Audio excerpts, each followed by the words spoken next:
ஸ்ரீ உச்சிஷ்ட மகாகணபதி என்னுள்ளே இருந்து என்னை பேச வைக்கட்டும். இன்றைய ஸ்ரீ பத்மாசினி ஜோதிடம் யூடியூப் வகுப்பில் நாம் பார்க்க போகிற தலைப்பு, யாரை நம்பி நீங்கள் பிறந்தீர்கள்.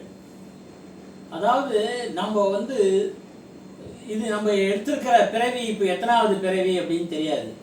ஒவ்வொருத்தரும் ஒருத்தர் இருந்து அவர்கள் வாழ்நாள் முடிஞ்ச உடனே, அவங்க பிராணன் போன உடனே அடுத்த ஜென்மத்தில் அவங்க பண்ணுற பாவ புண்ணியத்தை அடிப்படையில் விலங்குகளாகவோ பறவைகளாகவோ திருப்பியும் மனிதர்களாகவோ இங்கே பாரத தேசத்தில் பிறந்திருந்தால் அதே பாரத தேசத்துல தான் அடுத்த பிறவி இருக்கும்னு சொல்ல முடியாது. வெளி இடத்துலையே வெளிநாட்டிலையும் இருக்கும். அதே ஆணாக இருந்தால் ஆணோ, பெண்ணாக இருந்தால் பெண்ணோ இருக்காது. எல்லாம் மாறி இருக்கும். இப்போ ஆணாக இருக்கிறவங்க அப்போ பெண்ணாக பிறக்கலாம். அதெல்லாம் எதோடைய அடிப்படையில் அப்படின்னா, செய்த கர்மாவின் அடிப்படையில். அப்போது யாரை நம்பி நீங்கள் பிறந்தீர்கள்? நாம் பிறந்தோம். யாரை நம்பி நாம் பிறந்தோம்? நமக்கு இதை பார்க்கணும்னு ஒரு ஆவல் இருக்கும்.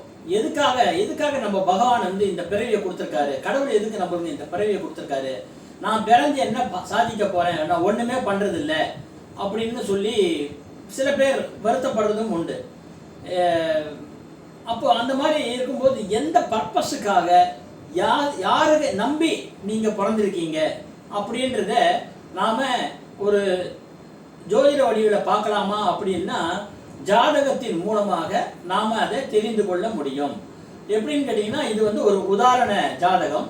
இந்த உதாரண ஜாதகத்திலே மகரம் லக்னம், கும்பத்திலே குரு, மேஷத்திலே செவ்வாய், ரிஷபத்திலே கேது, புதனும் சுக்கிரனும் மிதுனம் ராசியிலே, சூரியன் கடகத்திலே, சந்திரன் சிம்ம ராசியிலே, துலாம் ராசியிலே சனீஸ்வரர், விருச்சிகத்திலே ராகு.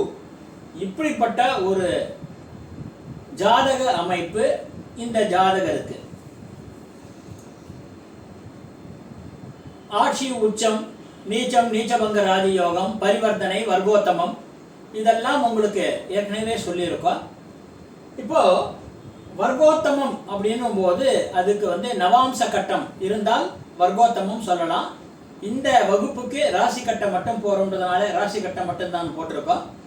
இதுல பரிவர்த்தனை அப்படின்னு சொல்லும்போது, சந்திரனுடைய வீட்டிலே சூரியன் இருக்கார். கடகத்திலே சந்திரனுடைய வீடு, அங்கே சூரியன் இருக்கார். சூரியனுடைய வீட்டிலே சந்திரன் இருக்கார். இது ஒரு பரிவர்த்தனை ஆயிருக்கு. செவ்வாய் அவருடைய ஆட்சி வீடு மேஷ ராசியிலே இருக்கார். கேது பலம் குறைந்து காணப்படுகிறார். சனி உச்சத்திலே இருக்கார். ராகு அவரும் நல்லபடியாக உச்சத்திலே இருக்கார். இப்படியாக ஒரு ஜாதக அமைப்பு இருக்கு. நாம இப்போ டாபிக்கு வருவோம். யாரை நம்பி நீங்கள் பிறந்தீர்கள்? அது லக்னத்திலேருந்து 1ஆம் பாவம், 2ஆம் பாவம், 3ஆம் பாவம், 4, 5, 6, 7, 8, 9, 10, 11, 12 12 கட்டத்திலேயும் 12 பாவத்திலேயும் ஒவ்வொரு பாவமும் என்னன்றது உங்களுக்கு தெரியும், சொல்லியிருக்கோம். 3ஆவது பாவமும் 5ஆவது பாவமும் இணைந்து சொல்லப்படுவதுதான் யாரை நம்பி நீங்கள் பிறந்தீர்கள் அப்படின்றது. இதுல 3ஆம் பாவம் பாருங்க, லக்னம் மகர லக்னம், கும்பம் 2வது வீடாக அமைகிறது. 3வது வீடாக யார் அமைகிறது? யாருடைய வீடு? குருவுடைய வீடு மீனம். குரு இங்க எந்த கிரகமும் இல்லை. அப்போ இந்த யாருடைய வீடு? குரு இருக்கக்கூடிய இடம் எங்க? தனஸ்தானத்திலே இருக்கார். அப்போ இவர் போன பிறவியிலே பணம் பணம் பணம் பணம் பணம்னு பணம் ஆசையாகவே இருந்திருக்கார். பணம் எப்போ பார்த்தாலும் பணம். அதாவது சில கஞ்ச கருவிகள் அப்படின்வாங்க இல்லையா, எதுவுமே செலவு செய்யாமல் எப்போ பார்த்தாலும் பணம் பணம் பணம் பணம்னு பணத்திலேயே ஒரு குறியா இருந்து செலவும் செய்யாமல் இருந்தவர்கள் இப்ப இவர் எடுத்த பிறவி இந்த ஜாதகர் அப்படின்றது தெரியுது. யாரை நம்பி பிறந்திருக்கார்கள் அப்படின்னு 5ஆம் பாவம் பார்க்கும்போது 1 2 3 4 5. இப்போ இந்த பண ஆசை இவருக்கு வெறுக்கணும், பண ஆசை இவருக்கு வெறுக்கணும் அப்படின்றதுனாலேயே இந்த கேது அப்படின்ற கிரகம் இந்த ஜாதக கட்டத்திலே அமைஞ்சிருக்கு. ஒரு திரைப்படத்திலே நான் பொதுவாக எல்லாரும் நான் சொல்லும்போது ஒரு திரைப்படத்தை உதாரணமாக சொல்லும்போது தான் நிறைய பேருக்கு அதை பற்றி புரியும். ஒரு திரைப்படத்திலே ஒருத்தருக்கு பண ஆசை இருக்கும். அவரை என்ன பண்ணுவாங்க, ஒரு பெரிய ரூம், அந்த ரூம் ஃபுல்லா பணம் பணம் பணம் எக்கச்சக்கமா பணமா அடுக்கியிருக்கும். அந்த பணத்தை அவர் அதை பார்க்கணும் அப்படின்னு சொல்லி அந்த பார்க்கிற அளவுக்கு அவருக்கு ஆசையை மூட்டி அந்த பணத்தை பல மடங்காக பெருக்கினாதான் உன் பொண்ணை தன்னுடைய பெண்ணை கல்யாணம் பண்ணி கொடுப்பேன், ஒரு பொண்ணை காதலிக்கிற பொண்ணை கல்யாணம் பண்ணிக்கிறது அப்படின்னு. அப்போ அவர் என்ன பண்ணுவார், அந்த பணத்தை செலவழிக்கணும். இதான் பாருங்க, போன ஜென்மத்துல பணம் பணம் பணம் ஆசைப்பட்டார் இல்லைங்களா. இப்போ 5வது ஸ்தானத்திலே கேது வெறுக்கிற அளவுக்கு உண்டாக்கும் போது அப்போ என்ன ஆகும், அவருக்கு அந்த பணத்தை செலவழிக்கணும், அவ்வளவுதானே. அப்போ எவ்வளவு ரூபாய் ஒரு அட்வொகேட் கொண்டு வந்து கொடுத்துட்றாரு இவர்கிட்ட, நீங்க இந்த பணத்தை செலவழிக்கணும், இத்தனை நாளுக்குள்ள செலவழிக்கணும். உதாரணத்துக்கு 30 நாளுக்குள்ள நீங்க 30,000 கோடியை நீங்க செலவு பண்ணணும் அப்படின்னு சொல்லி கொடுத்துடுறாரு. அப்போ அவர் என்ன பண்றாரு, உடனே சினிமா எடுக்கிறாரு, அதை பண்றாரு இதை பண்றாரு, பெரிய நீச்சல் குளத்துக்கு நண்பர்கள்லாம் அழைச்சிட்டு போறாரு, நிறைய செலவுகள் எல்லாத்தையும் எக்கச்சக்கமா செலவு பண்ணி அந்த 30வது நாள்ல அதை முடிச்சு அதுக்கப்புறமா கல்யாணம் ஆகுது, அது தனி. இப்போ எதுக்காக அந்த கதையை எதுக்காக இங்க நம்ம சொல்றோம் அப்படின்னா, இவருடைய போன பிறவிலே பண ஆசை, பணம் பணம் பணம் பணம்னு பணத்திலேயே குறியாக இருந்திருக்க தனகாரகன் குரு, அந்த தனகாரகன் குரு 2வது இடத்திலேயே இருக்கிற மாதிரி 5வது இடத்துல அதுக்கு வெறுப்பு ஏற்படுத்தணும் அப்படின்ற மாதிரியே இந்த ஜாதகத்தை கொடுத்து, யாரை நம்பி நீங்கள் பிறந்தீர்கள் அப்படின்னா கடைசியில என்ன அர்த்தம், நான் யாரை நம்பியும் பிறக்கல, அவர்களுடைய கர்மா படிதான் நம்மளுடைய வாழ்க்கை அமைகிறது, ஒவ்வொருத்தருக்கும் அவங்க கர்மா படிதான் அமைகிறது. இருந்தாலும் நாம நம்ம பெற்றவர்கள் யார் அப்படின்னு சொல்லும்போது தாய் தந்தையர்கள். அந்த தாய் தந்தையர்கள் எங்க இருக்காங்க, சந்திரன் வீட்டுல சூரியன், சூரியன் வீட்டுல சந்திரன். அதாவது சில பேர் என்ன பண்ணுவாங்க, தன்னுடைய அப்பா தன்னுடைய மகன்களை நல்லபடியாக வளர்த்து வருவார், எல்லாம் பண்ணுவார் தந்தை.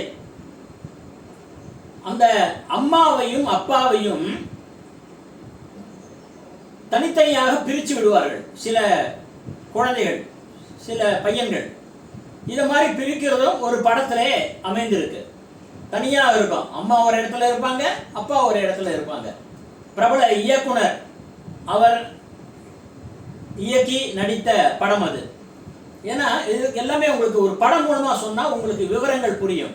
அதுக்காகத்தான் இதை சந்திரன் வீட்டில் சூரியனும் சூரியன் வீட்டில் சந்திரனும் இருக்க வைத்து இத மாதிரி ஒரு காலகட்டம் இருக்கு.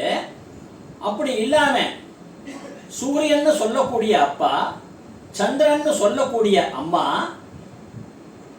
இவங்க 2 பேரையும் யார் ஒருத்தர் பார்த்துக்கிறாங்களோ அது எந்த பிறவியாகட்டும், அந்தந்த பிறவியில் அந்தந்த காலகட்டத்திலே அந்த அம்மா அப்பாவுக்கு தேவையான பணிவிடைகள் செய்கிறது தான் ஒரு மகன் மகளுடைய கடமை.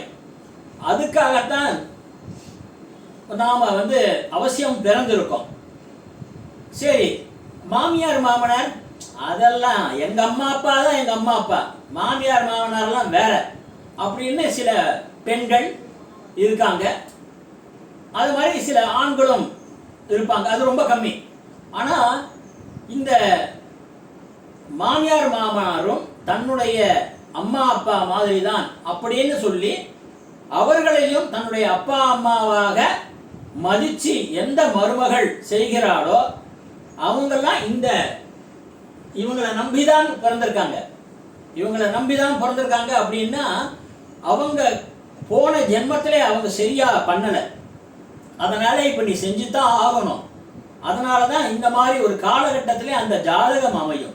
அந்த ஜாதகம் அமையும் போது நம்ம இங்க பார்க்கும்போது ஆயுள்காரகன்னு சொல்லக்கூடிய சனீஸ்வரன் உச்சத்துல இருப்ப, எப்போ ஆயுள் உங்களுக்கு நல்லபடியாக உச்சமாக இருந்து எந்த விதமான நோய்வாய்ப்படாமல் நல்ல அமைதியான நிலையிலே மோட்சம் அடையணும் அப்படின்னா இந்த யாரை நம்பி நீங்கள் பிறந்திருக்கிறீர்கள் நம்ம ஜாதகத்துல பார்க்கும்போது ஆயுள்காரகன் நமக்கு உதவி செய்வார். அடுத்தபடியாக இங்க முக்கியமான ஒரு இது என்ன அப்படின்னா தனகாரகன் குரு. இந்த தனகாரகன் குரு அவரை பார்க்கக்கூடிய ராசி என்ன ராசி பார்க்கறது அப்படின்னா இங்க பாருங்க 1 2 3 4 5 6 7 சிம்ம ராசி. சிம்ம ராசியிலே இருக்கக்கூடிய சந்திரன் குருவை பார்க்கிறார். அப்போ குருவும் சந்திரனும் சேர்ந்து இருந்தா குரு சந்திர யோகம், அது எல்லாருக்குமே தெரியும். ஆனா சந்திரன் இந்த ராசி கட்டத்திலே சந்திரன் குருவை பார்க்கிறார். சந்திரன் குருவை பார்க்கிறார் அப்படின்னும் போது அப்போ என்ன ஆகும்? குரு கடாட்சம் இதற்கு கிடைக்கும். இந்த ஜாதகருடைய அம்மாவுக்கு அது கிடைக்கும்.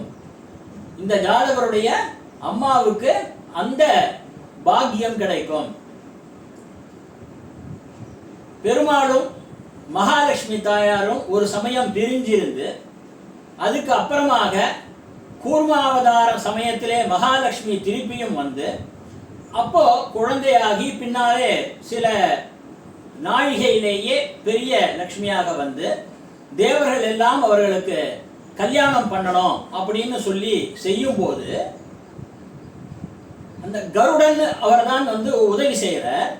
அந்த கருடன்றவர் உதவி செய்யும் போது அவருடைய தாயார் வினதா அவர்கள் இந்த கல்யாணத்தை பார்க்க முடியாம அவர்களுடைய சகோதரி சில சூழ்ச்சிகள் செய்யறதுனாலே இருந்த இடத்திலேயே அப்படியே பிரதட்சணம் செய்யும் போது தத்தாத்ரேயர் என்ற குரு அவர் மூலமாக இந்த தாய்க்கு அந்த கல்யாண பாக்கியம் பார்க்கக்கூடிய காட்சி தரிசனம் கிடைச்சது. இது வந்து ஜோதிடத்திலேயே ஆன்மீகம் கலந்து ஆன்மீக ஜோதிடமாக இந்த பதிவையும் இப்ப நாம சொல்றோம். ஏன்னா நிறைய பேருக்கு இந்த விஷயம் தெரியறதுக்கு வாய்ப்பு இல்லை. எப்படி வந்து சந்திரன் குருவை பார்க்கறதுனாலே குருவோடைய கடாட்சம் கிடைக்கிறதுனாலே அந்த கல்யாணம் அவர்களாலே பார்க்க முடிந்தது. அதே மாதிரி யாரை நம்பி நீங்கள் பிறந்தீர்கள் அப்படின்றத உங்களுடைய ஜாதகத்தை எடுத்து ஜாதக ராசி கட்டத்திலே ஒவ்வொரு கிரகமும் எப்படி இருக்குன்னு பார்த்து நான் சொன்ன இந்த 3வது இடம் 5வது இடம், குறிப்பாக 3வது இடம் அங்க கிரகம் இல்லைன்னா அந்த அதிபதி எங்க இருக்காருன்னு பாருங்க. அடுத்தது 5வது இடம், இது ரெண்டத்தையும் தொடர்பு படுத்தி பார்க்கும்போது அவர்களை நம்பித்தான் நீங்கள் பிறந்திருக்கிறீர்கள். அதனால அவர்களுக்கு நீங்கள் உதவி செய்யணும். நாம வந்து எதுக்காக பிறந்தோம்? இந்த காரணத்துக்காக நம்ம பிறந்திருக்கோம். அப்ப இந்த காரணத்துக்காக நம்ம பிறந்திருக்கோம்னா இவங்களுக்கு நாம போன ஜென்மத்துல நம்ம செய்யல, இப்போ செய்யணும். அதனால இப்போ நாம இதை செய்யறோம் அப்படின்னு விட்ட குறை தொட்ட குறை இல்லாம நல்லபடியாக நாம அந்த வேலையை செய்தால் நமக்கு அனைவருக்கும் மோட்சம் அவசியம் கிடைக்கும் அப்படின்னு சொல்லி இந்த ஸ்ரீ பத்மாசினி ஜோதிடம் உங்களுக்கு பலவித அற்புதமான அரிய தகவலை கொடுத்து கொண்டிருக்கிறது. உங்களுக்கு இதை சப்ஸ்கிரைப் பண்ணாம பார்த்துட்டு இருந்தீங்கன்னா சப்ஸ்கிரைப் பண்ணிடுங்க. நிறைய தடவை உங்களுக்கு ஒரு தடவை பார்த்து புரியலன்னா இன்னொரு தடவை பாருங்க, 3-4 தடவை பாருங்க, உங்களுக்கு கிளீனா புரிய ஆரம்பிச்சிடும். அப்புறமா நிறைய பேருக்கு இதை தெரியப்படுத்துங்க. உங்களுக்கு பிடிச்சிருந்தா லைக்ஸ் பண்ணுங்க, கமெண்ட் கொடுங்க அப்படின்னு சொல்லி அடுத்த யூடியூப் வகுப்பில் சந்திப்போம். நன்றி.